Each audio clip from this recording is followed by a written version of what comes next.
이 말씀을 마치시고 그들이 보는데 올려져 가시니 구름이 그를 가리어 보이지 않게 하더라.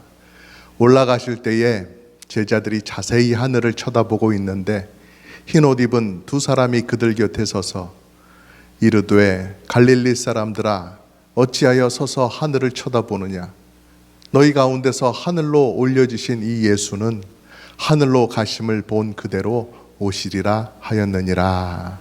아멘. 예수님의 승천과 재림 사이라는 제목으로 말씀을 나눌까 합니다. 교회에서 지키는 여러 가지 기념일들이 있습니다. 그 중에서도 예수님과 관련된 기념일들, 절기들이 참 많이 있는데요. 예수님께서 이 땅에 오신 것을 기념하는 절기, 크리스마스가 있지요. 그리고 또 예수님께서 십자가에 달리신 것을 기념하는 절기가 있는데 종려주일로부터 시작하는 고난주일, 고난주간, 한 주간이 그렇게 또 있습니다. 그 다음에 또 뭐가 있나요? 예수님께서 부활하신 그날을 기념하는 부활절이 또 있지요. 부활절 다음에 또 뭐가 있어요? 성령 강림절, 그런 것이 있습니다. 근데 오늘 말씀에서 보면은 승천절, 예수님께서 하늘로 올라가신 승천절 같은 것도 하나 있어야 될 것 같다라는 그런 생각을 하게 되는데요. 우리 교회에서는 그렇게 승천절에 대한 것을 따로 두거나 거기에 대해서 그렇게 강조를 하는 것 같지는 않지요. 아마도 그 모든 예수님의 행적에 대해서 다 기념일로 정한다고 한다면 너무나 기념일들이 많아서 막 바짝바짝 그 기념일들이 다 붙게 돼서 매일같이 절기고 기념일이 될 것 같기 때문에 그냥 승천하신 그것은 예수님의 부활과 같이 이렇게 딱 붙여가지고 같이 그 기쁨과 감사한 것들을 한 번에 다 나누자. 아마 그렇게 해서 승천절이라고 하는 것은 따로 없는 것 같습니다. 그리고 바로 그냥 오순절로 그렇게 넘어간 것이겠죠. 그러나 우리가 성경을 보면 오늘 말씀을 보는 것처럼 분명히 성경은 예수님께서 하늘로 올라가셨다, 승천하셨다라고 그렇게 말씀을 하고 있고요. 또 그 가운데 이 사건을 전하는 그 말씀 가운데 우리에게 주시는 중요한 교훈이 있다고 하는 것입니다. 오늘 말씀의 배경을 보면 우리가 지난 부활절 이후부터 계속해서 주일날 이렇게 나누는 그러한 말씀인데요. 예수님께서 부활하신 후에 제자들과 많은 사람들을 만나면서 내가 정말로 죽음에서 다시 살아났다, 내가 정말로 부활했다 하는 그 사실들을 사람들에게 많이 이렇게 알려주셨어요. 정말로 믿을 수 있도록 그렇게 사람들을 만나 주셨어요. 그리고 제자들에게는 특별히 곧 성령님께서 오실 테니까 그분을 잘 맞이할 준비를 하고, 성령님이 너희들에게 오시거든 나 예수를 전하는 한 명의 증인으로서 그렇게 살아달라고 부탁을 하셨습니다. 오늘 말씀은 그런 말씀과 그런 활동들을 쭉 하시고 난 이후에 벌어진 일들을 기록하고 있는데요. 제자들이 보니까 예수님이 어떻게 되셔요? 예수님의 몸이 붕 하늘로 떠서 하늘로 올라가시는, 점점점 하늘 높이 올라가시는 그런 모습을 보여주셨다라고 기록을 하고 있습니다. 9절, 이 말씀을 마치시고 그들이 보는데 올려져 가시니 구름이 그를 가리어 보이지 않게 하더라. 아멘. 누가 하늘로 올려져 가신 거예요? 예수님이 올려져 가신 거예요. 이 짧은 한 문장이지만 이 말씀의 의미를 살펴보면 예수님은 하늘로 올라가셨는데 올라가셨다더라가 아니라 많은 제자들이 보는 가운데 예수님께서 부활하신 몸을 보여주신 것처럼 하늘로 올라가시는 그 장면도 제자들에게 보여주셨던 것입니다. 그러니까 예수님의 부활의 증인이 되었던 이 제자들은 동시에 무엇도 되는 거예요? 승천의 증인도 되는 것이었죠. 사실 죽었다가 다시 살아나신 예수님, 그분을 뵙는 것만 해도 보통의 경험이 아니었어요. 다시 살아나신 예수님을 보는 것만 해도 이 제자들의 예수님을 향한 믿음이 아주 그냥 충만해질 수 있는 그런 계기가 되었던 것이지요. 아니, 다시 살아나신 예수님을 뵙는 걸로 충분하지 거기에 더 뭔가 더 더해서 예수님을 향한 믿음이 더해지도록, 더 많아지도록 더 무엇을 해줄 수 있겠냐는 것이죠. 우리들의 신앙도 그렇잖아요. 우리 예수님 한번 보여주시면 원이 없겠습니다 하는 그런 마음 우리 한편에 가지고 있잖아요. 그리고 다시 한번 예수님을 만나볼 그날을 우리가 바라보고 있는 거잖아요. 이런 거죠. 정말로 예수님, 다시 살아나신 예수님을 만나고 내가 그분과 대화도 하고 그분과 한자리에 앉아서 식사도 했다고 한다면 그 예수님에 대한 믿음은 정말로 우리가 셀폰 배터리가 100% 충전이 다 된 것처럼 이렇게 다 채워진 것 아니겠습니까? 더 이상 어떻게 더 채울 수가 있겠습니까? 근데 거기에 더해서 예수님은 하늘로 올라가시는 그 모습까지 보여주신 거예요. 마치 이런 거죠. 차를 사려고 자동차 딜러샵에 갔습니다. 차가 있어가지고 차 겉모습도 다 봤어요. 아, 이 차가 좋겠다. 그리고 차 그 후드도 열어보고 그 안에 엔진룸도 열어보고 아, 엔진이 이렇게 생겼구나, 속이 이렇게 생겼구나 다 봤습니다. 그리고 앞자리에 앉아가지고 이런 버튼 저런 버튼도 다 조작해 보고요. 그리고 이제 그 차를 끌고 도로를 한번 주행을 해봅니다. 악셀러레이터도 밟아가지고 막 가보기도 하고 브레이크를 밟아서 서보기도 하고. 그렇게 해봤다면 그 정도라면 이 차에 대해서 이제 알 만큼 안 것 아니겠습니까? 이 차를 살지 말지 결정을 할 수 있는 거잖아요. 근데 거기서 멈추지 않고 뒷문을 열고 뒷자리에도 한번 앉아보는 거죠. 야, 뒷자리 시트는 이렇구나, 이런 느낌이구나. 아, 또 뒷자리에서 바라보는 이 주변 앞의 모습과 또 옆 창문의 모습은 어떻구나 하는 그런 것도 다 느껴보는 것 아니겠습니까? 그 뒤에 사람을 태울 일은 없지만 그래도 거기 가서 앉아봄으로 해서 이 차, 내가 살 차에 대해서 더 많이 알게 되는 거예요. 더 풍성하게 알게 되는 것이죠. 그런 것처럼 이 세상에 오신 예수님께서 공생의 활동을 하시는 가운데 내가 만난 예수님, 그분만 알아도, 그 모습만 알아도, 그 말씀만 생각을 해도 분명히 예수님을 나의 구주로 영접하고 믿고 살아갈 수가 있습니다. 하지만 이 땅에 오신 예수님, 이 제자들에게 이 땅을 떠나서 다시 하늘로 돌아가시는 그 모습까지도 보여주시는 거예요. 특별한 사명을 위해서 이 땅에 왔으니 그 사명을 다 마치고 가시는 모습까지, 예수님의 처음부터 끝까지를 전체를 다 보여주시는 것이죠. 우리 예수님 하면 그분의 삶이 내 마음속에 다 풍성하게 담길 수 있도록 보여주시고 더해주시는 거예요. 예수님에 대해서 더욱더 의지할 수 있도록, 예수님을 더 믿고 예수님을 더 증거하고 싶은 그러한 마음으로 살아갈 수 있도록, 이 흔들릴 수밖에 없는 이 세상에서 중심을 잡고 믿음으로 승리하며 살아갈 수 있도록 예수님께서 이러한 것까지도 배려해 주신 것이었다 하는 것입니다. 더구나 예수님께서 이제 하늘로 올라가시는데 어느 정도나 높이 올라가십니까? 저기 포플라 나무 위쪽 그 한 나무 정도 건너뛸 정도로, 그 정도로만 올라가신 게 아니죠. 아주 까마득히 구름 속으로 들어가실 정도로 그렇게 높이 올라가셨다고 해요. 그러니까 예수님은 고소공포증이 없으신 거예요. 저 같으면 올라가라고 해도, 올려 보내준다고 해도 못 갈 텐데 말이죠. 그렇게 쭉 올라가시고 나서 구름이 덮었다라고 그렇게 이야기를 해주는 것입니다.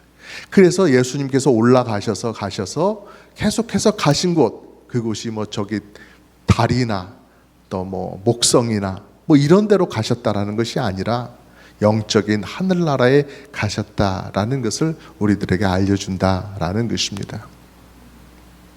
이 세상 낮은 곳에 임하셨던 예수님께서 드디어 부활하시고 영광 가운데 하나님의 보좌 우편으로 가 계신 것입니다. 거기서 영원토록 지속되는 영광과 존귀와 권세를 누리고 계시는 것이지요. 그래서 히브리서를 보면 예수님에 대해서 지금 이렇게 말씀하고 있습니다. 이는, 즉 예수님은 하나님의 영광의 광채시요 그 본체의 형상이시라. 그의 능력의 말씀으로 만물을 붙드시며 죄를 정결하게 하는 일을 하시고 높은 곳에 계신 지극히 크신 이의 우편에 앉으셨느니라. 아멘. 여러분, 이렇게 우리가 지금 우리 주님 어디 계시는구나 알고 있으면 불안하지가 않습니다. 큰 위로가 되고 담대함을 얻습니다. 위로와 소망을 얻게 되는 것입니다. 장차 우리도 우리 주님처럼 저 하늘나라에 가겠지. 우리 주님이 그렇게 계신 것처럼 우리도 그런 영광스럽고 존귀한 존재로 그분 앞에 서겠지라고 하는 믿음이 가는 것이죠. 우리가 친구랑 이야기를 할 때 친구가 갑자기 괜히 막 없는 말 있는 말 다 해가지고 내게 대해서 막 좋게 막 그렇게 띄워주면은 우리가 그거를 비행기를 태운다라고 이야기를 하지요. 이 땅에 있는 사람을 갑자기 비행기를 태워서 막 하늘로 올렸다가 내렸다가 막 이렇게 하니까 우리가 뭐라고 합니까? 그럴 때 친구가 나를 비행기 태워주고 그럴 때 어떻게 하든지 나를 제자리에만 갖다 줘. 제자리에만 갖다 놔달라고 그렇게 부탁을 하지 않습니까? 성도로서 믿음을 지키고 이 세상을 살 때 우리의 상황이라는 게 이렇게도 되고 저렇게도 되는 경우가 많이 있어요. 별별 일들을 다 겪게 됩니다.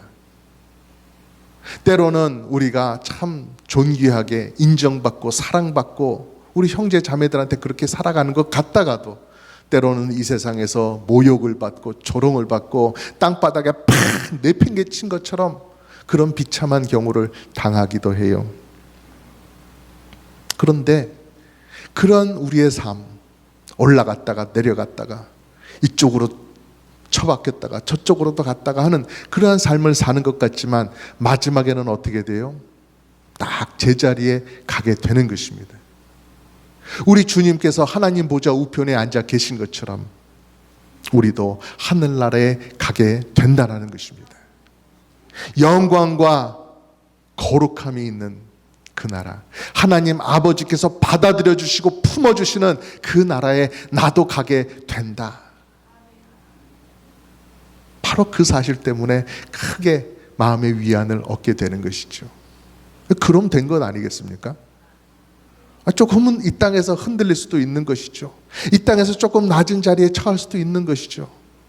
그러나 마지막이 제대로 됐다면 그거면 된 것 아니겠습니까? 그러므로 우리 신앙생활에서 큰 기둥 같은 것을 생각해 본다면 바로 예수님께서 승천하셨다는 이 사실, 주님의 승천하신 이 사실을 바라보면서 우리가 그 믿음을 굳게 붙잡는 이 승천에 대한 신앙, 이것이 우리에게 얼마나 중요한지 모르겠습니다. 오늘 이 말씀을 나누는 가운데 예수님의 승천처럼 나도 그런 날이 올 것이다. 하늘에 계신 우리 아버지께서, 우리 예수님께서 나를 분명히 불러주시고 맞아주실 것이다. 이 사실을 분명히 믿는 믿음이 여러분에게 자리 잡기를 바랍니다. 제자들이 예수님 따라다니면서 참 희한한 일을 많이 겪기도 했습니다. 가만 생각해 보면 제자들이 어떻게 그 시간들을 보냈을까? 자고 일어나면 또 새로운 일, 또 막 눈이 번쩍 떠지는 일, 듣도 보도 못한 일들이 막 매일같이 벌어지는데, 그걸 다 제자들이 감당할 수 있었을까 싶기도 해요. 제자들이 예수님 곁에서 희한한 기적을 많이 봤습니다. 예수님께서 무리를 걷는 기적, 오병이어의 기적, 막 죽은 자를 살리는 기적, 여러 가지를 봤잖아요. 그럼에도 불구하고 예수님께서 하늘로 올라가시는 모습까지 보여주셨다. 이건 정말 가장 큰 기적을 본 그들의 경험 중에 하나였을 거란 말이죠. 오늘날에도 막 달에도 갔다 오고 비행기를 타고 하늘을 날고 그러한 일들이 많이 있지만요, 오늘날에도 누가 하늘로 올라가더라 하는 그런 이야기를 들으면 얼마나 신기합니까? 그런 일이 없으니까 못 듣는 거죠. 그런데 예수님 사시던 이 당시 2000년 전에는 사람들이 말 타고 다니고 낙타 타고 다니던 그런 시대였다라는 것이죠. 그런 시절에 예수님 하늘로 올라가는 걸 봤으니 얼마나 놀랬겠습니까? 이게 꿈인가 생신가 하면서 옆 사람 뺨따구를 때려보면서 야, 꿈이야 생시야 하겠지요. 그래서 예수님이 하늘로 올라가신 이후에 계속해서 그 사라진 그 지점만을 계속해서 보고 있었다는 거예요. 너무나 놀라운 경험을 했으니까.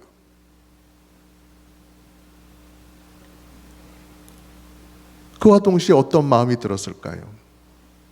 야, 예수님 정말로 떠나신 거 맞아?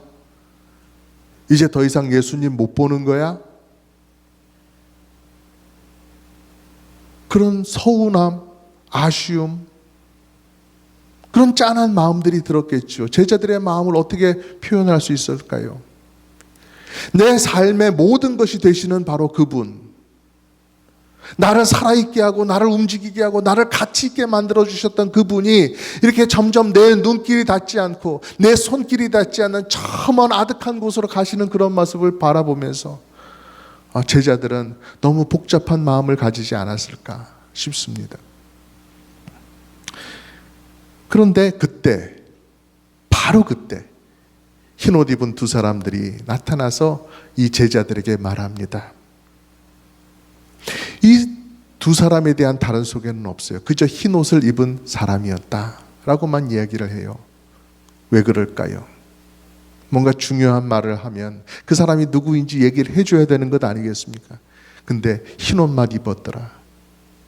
흰옷 입은 사람들이 또 있었습니다. 예수님께서 누이셨던 그 무덤에도 흰옷 입은 천사가 있었습니다. 그러니까 이 하늘을 바라보고 있던 이 제자들에게 나타났던 이 흰옷 입은 두 사람, 이 사람들도 천사였다라는 것을 말씀하고 있는 것이죠. 천사가 일깨워주는 그 메시지가 있었다라는 사실이죠. 그것이 무엇입니까? 이르되 갈릴리 사람들아 어찌하여 서서 하늘을 쳐다보느냐? 너희 가운데서 하늘로 올려주신 이 예수는 하늘로 가심을 본 그대로 오시리라 하였느니라. 아멘.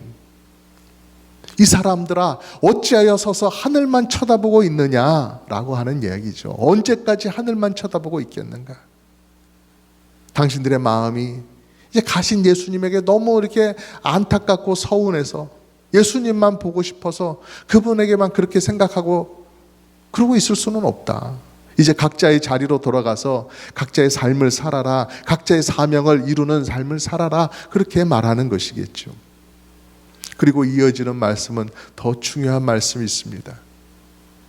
너희 가운데서 하늘로 올려주신 이 예수는 하늘로 가심을 본 그대로 다시 오시리라 하였다. 아멘. 하늘로 가시는 모습 그대로 다시 오신다라는 게 무슨 말입니까? 부활하셔서 영광 가운데 하늘로 올라가신 것처럼 다시 이 땅에 오실 때는 영광 가운데 영광스러운 모습으로 다시 오시리라, 그러한 말씀이지요. 이 땅에 처음 오실 때 예수님은 어떻게 오셨습니까? 마리아의 뱃속에서 태어나셔서 한 명의 아기로서, 작고 약한 아기로서 그렇게 나오셔서 그렇게 구유에 누이지 않으셨습니까? 영광이라고는 없는 그러한 모습이셨는데 예수님께서 다시 오실 때는 하나님의 아들에 걸맞는 그러한 영광을 가지고서 오실 것이다 라는 말씀입니다. 요즘 한국에 보면 이단들이 참 많이 극성을 부리고 있는데요, 자칭 재림예수다 하는 그런 신천지의 이만희라는 사람도 있고 또 JMS의 정명석이라고 하는 사람도 있습니다. 자기가 예수라고 하지요. 근데 오늘 말씀에서 하는 말씀을 보면은 우리가 그 사람들이 거짓말이고 가짜라는 것을 분명히 알 수가 있는 것이죠. 우리 예수님은 어떤 분이세요? 우리를 위해서 십자가에 못 박혀 죽으셨던 분이십니다. 십자가에 못 박힌 그 못자국을 가지고 다시 영광스러운 모습으로 다시 이 땅 가운데 오시겠다고 하셨는데 이만이나 정명석이나 이러한 사람들이 우리를 위해서 십자가에 못 박힌 사람들입니까? 십자가에서 죽었다가 다시 부활한 사람들이에요?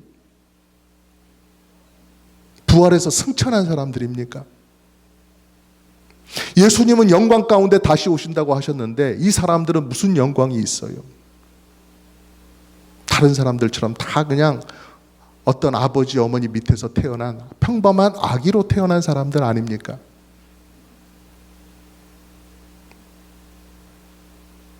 지금도 영광이라고 하는 것은 상관없이 온갖 추잡한 행태를 벌이고 있는 사람들 아니겠어요? 사탄의 졸개들일 뿐이죠.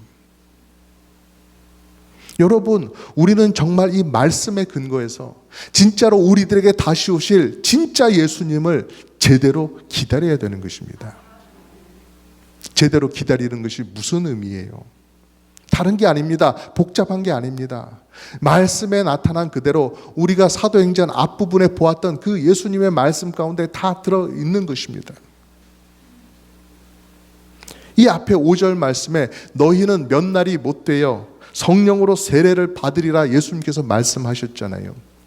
성령까지 보내어 주신 것입니다. 그러면 우리에게 오신 성령님께 우리가 순종하며 그분의 뜻대로 살아야 되는 것이죠. 그분의 인도를 잘 따라가면 예수님을 잘 기다리는 모습이 되는 것입니다.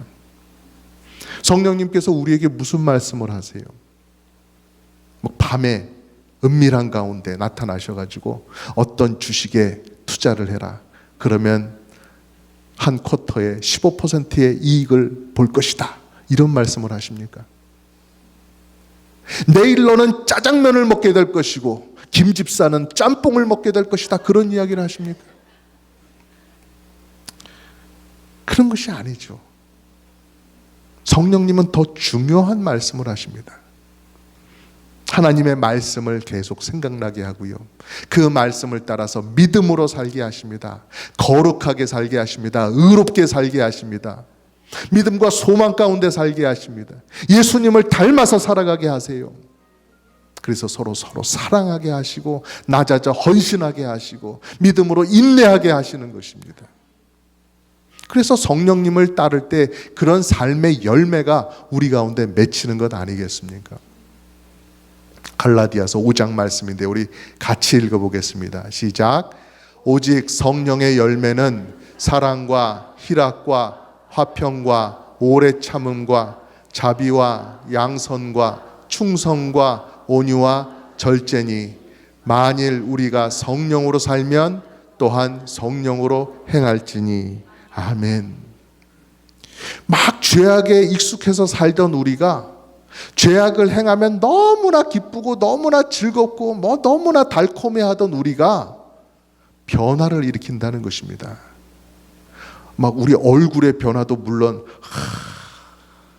하고 있겠지만 우리의 내면의 변화가 더 크게 일어난다고 하는 것이죠.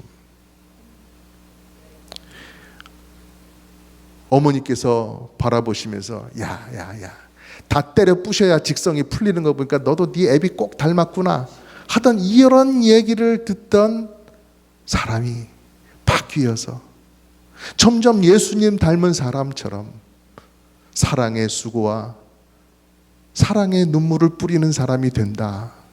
서로 돌아보고 사랑하고 나누는 그러한 사람이 되어간다 라고 말씀하시는 거예요. 그래서 교회 안에서는 좋은 쪽으로 서로 닮은 분들이 많은 거예요. 그렇죠? 예, 이렇게 우리는 서로 닮았습니다. 예. 예수님을 또 잘 기다리는 한 가지가 또 무엇입니까? 이 앞에 8절에서도 하신 말씀처럼 오직 성령이 너희에게 임하시면 너희가 내 증인이 되리라 이렇게 말씀하신 것처럼 예수님이 죄인의 구주가 되신다라는 이 사실을 이 세상 사람들에게 알리며 살아간다는 것입니다.